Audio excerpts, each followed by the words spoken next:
Good morning. I'm Dr. Velasquez, Health Officer for Spokane County, and today I'm joined by two of our team members of Environmental Public Health, Allison and Megan from our Food Safety Program. You may remember Allison, we did together the food safety for the Super Bowl. And now we're going to talk about something else, and the reason for that is because National Food Safety Week. Very important week for those of us that like to eat, which is the vast majority of people. So when we hear food safety team, a lot of people may not know, so I'm going to go with you, Megan. A lot of people may not know, what does that team do?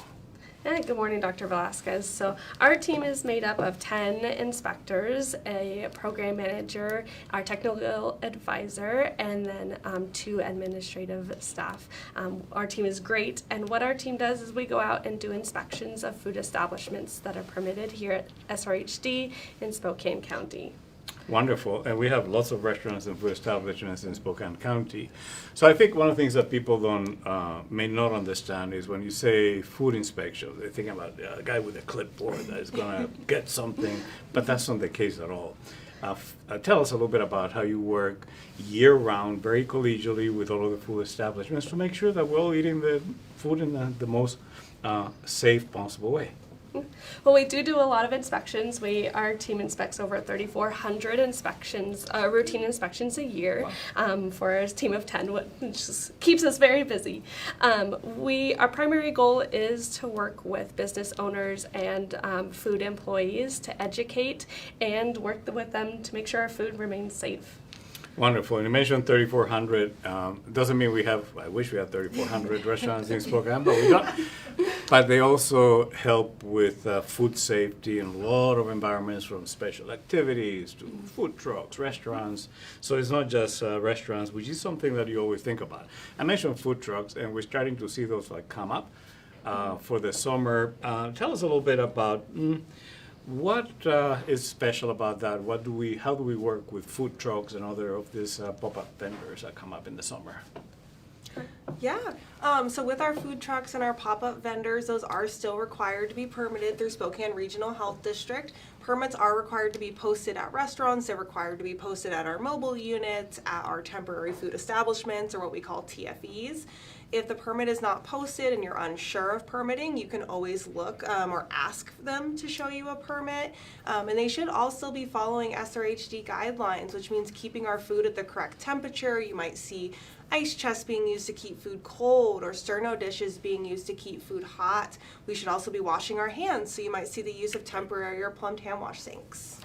Wonderful. And what is that thing that says view health inspections? Yeah. So a lot of our restaurants and food establishments, they have this really helpful, it's a QR code, and it goes to our website where you can view our health inspection reports that our team does, and we post that online. Wonderful. And actually, I've been to a number of events where you have this, street vendors and food trucks, and they all display their little, I passed, which is actually good because it basically means that they have worked with us. Notice I say people work with us, not tell them what to do, but we're here to work with food establishments of all sizes, all kinds, or special events to help them deliver the food safest way possible, because that's at the end of the day what they want to do and what we want to do, right? So talk about food safety. In addition to inspections, we do some education. I'm going to turn over to Megan. What else do we do that is helpful? So our team we do a lot more than food inspections, as you mentioned. Our team, we go out and do educational visits, like you mentioned. We really like to work with our food workers and our food businesses to provide education, and those can be requested by our team at any point. We also do a lot of food investigation work.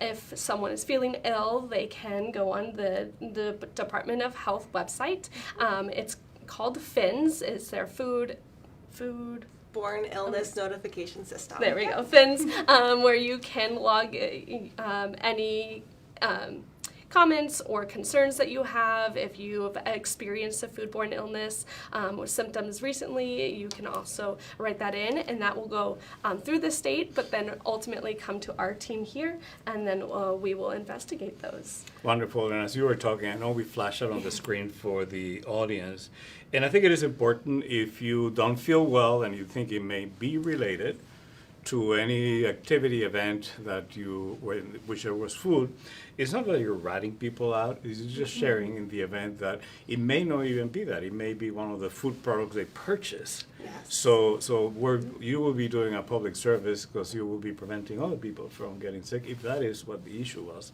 Many times it's not, but it could be one of those things. So when we talk about that, in general terms, what can you tell the community about food safety, and where can they find information that is not just, I don't know, in a restaurant, but I cook at home? What can I do to do things the right way?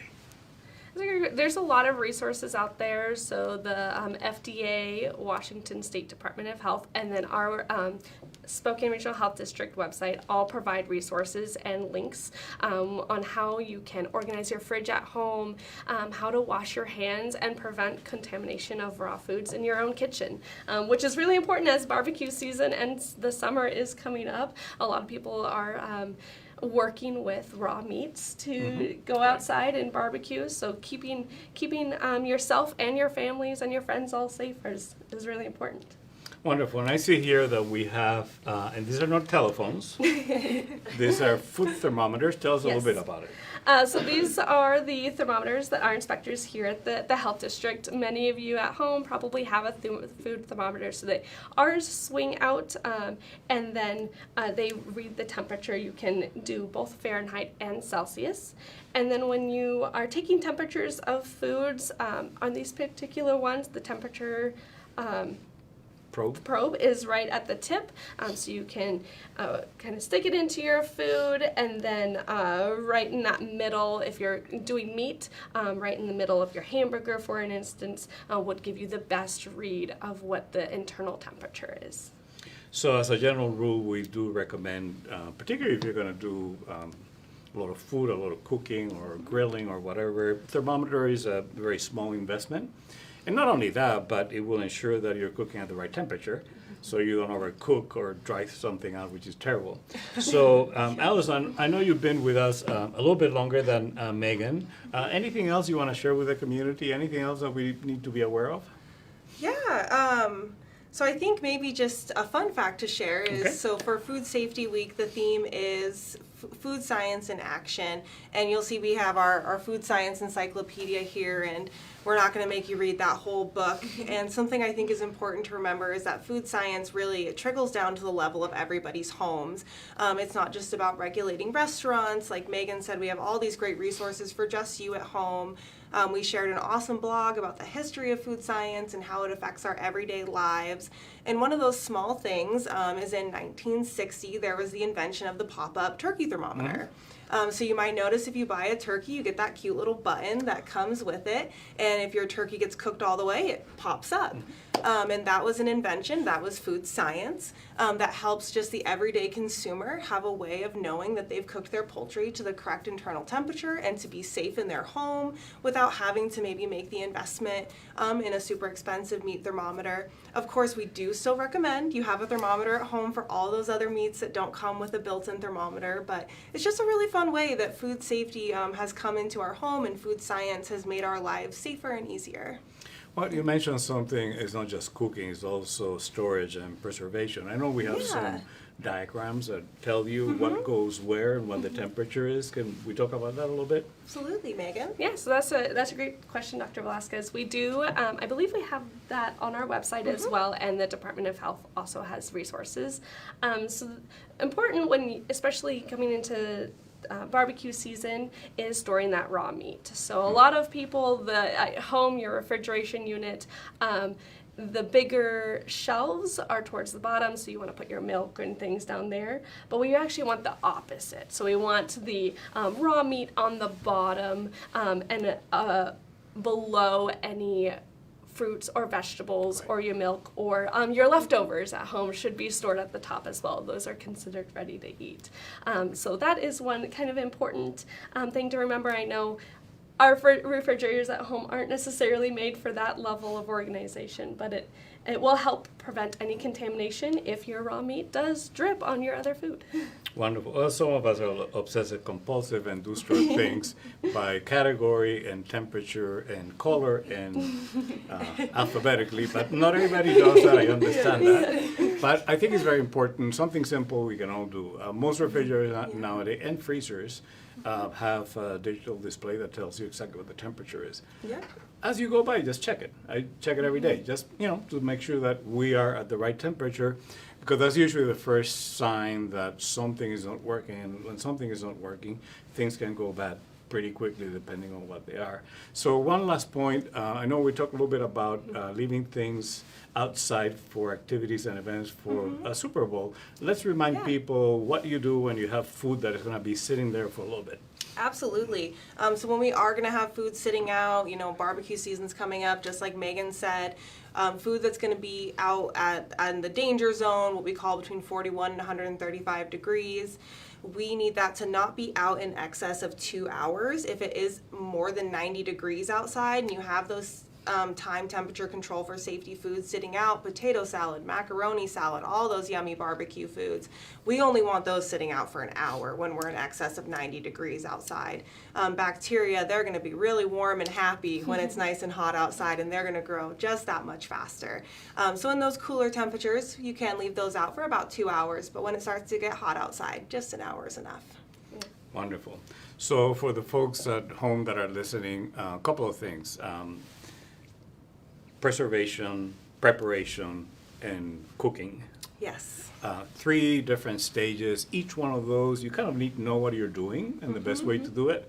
And if you're not sure, go to our website, check out our food safety program site that has all of that information. They have printable diagrams that tell you how to put your refrigerator together and a whole bunch of other things that are useful.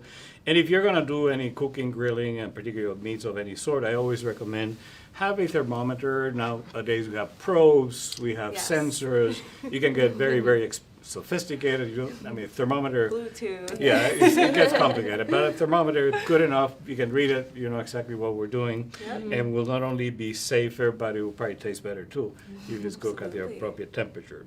So I'm going to say thank you to Allison and Megan for coming. Thank you to our folks in the food safety program upstairs. I know that they're busy year-round, because Spokane is a little bit of foodie town, so there's always something happening. And we are very happy to work with and say thank you to all of our food vendors, food establishments, restaurants, because they have been very collaborative, and we do appreciate that. We appreciate what you do. Community likes to enjoy the many, many options we have in town. So the best way to do something, if you're not sure, ask the experts, and one of the ways you can do that is go to our website. So with that, I'm going to say thank you to Megan and Allison again. Thank you to all of you listening to us. And don't forget, food safety, we all eat. So at some point, if we don't do something right, someone's going to get sick, and we don't really want to do that. So stay well, stay safe, and we'll see you again next Wednesday. Thank you.